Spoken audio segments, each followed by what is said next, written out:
नमस्कार, आप देख रहे हैं वीके न्यूज और मैं हूं आपके साथ Mayank Kaur.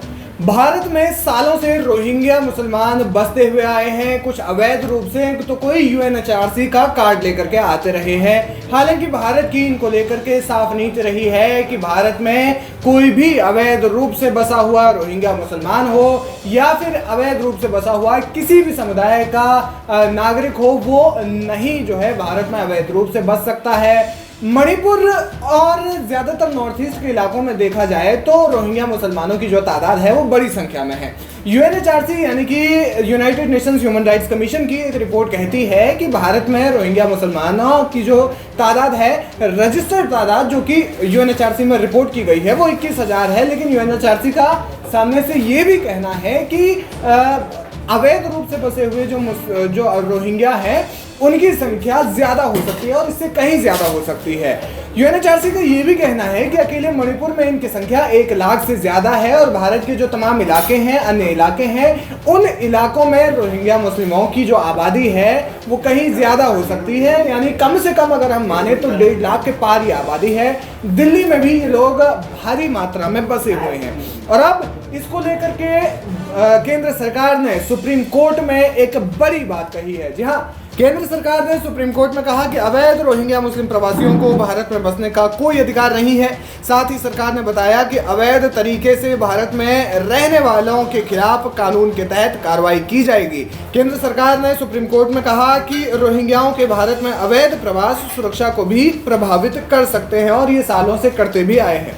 Times of India की एक रिपोर्ट के अनुसार सरकार ने शीर्ष न्यायालय यानी कि सुप्रीम कोर्ट में अवैध रूप से भारत में प्रवेश करने वाले रोहिंग्याओं को शरणार्थी का दर्जा दिलाने के लिए संसद और कार्यपालिका के विधायी और नीतिगत डोमेन में नहीं की जा सकती, ऐसा कहा।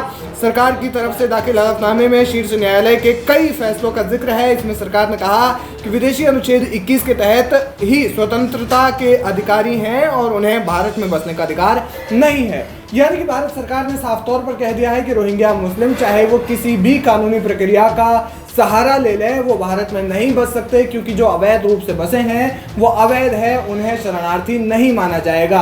आपको बता दें कि यूएनएचआरसी का कार्ड भी लेकर के जो है यूएनएचआरसी का शरणार्थी कार्ड भी ये जो रोहिंग्या मुस्लिम है वो बनवाते हैं। लेकिन सरकार ने कहा कि इसकी मान्यता जो है भारत यूएनएचआरसी के शरणार्थी कार्ड की मान्यता को भी भारत में इस प्रकार की कोई मान्यता नहीं देता और इस लिहाज से वो भारत में किसी भी प्रकार से शरणार्थी कहलाने योग्य नहीं है और उन्हें अवैध ही कहा जाना चाहिए।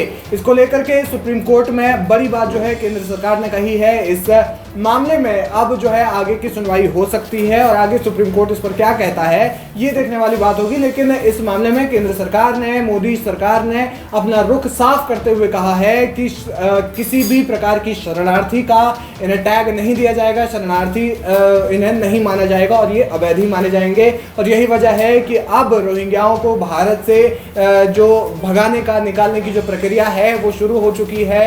मणिपुर से हाल फिलहाल में ऐसे तमाम मामले सामने आए हैं जिसमें कि रोहिंग्या जो शरणार्थी शिविरों में रह रहे थे उन्हें वहां से निकालने की प्रक्रिया शुरू हो गई है। तो अब केंद्र सरकार के सुप्रीम कोर्ट में दिए गए इस हलफनामे पर आप क्या कुछ कहना चाहते हैं, हमें कमेंट करके जरूर बताएं। वीके न्यूज, राष्ट्र के नाम।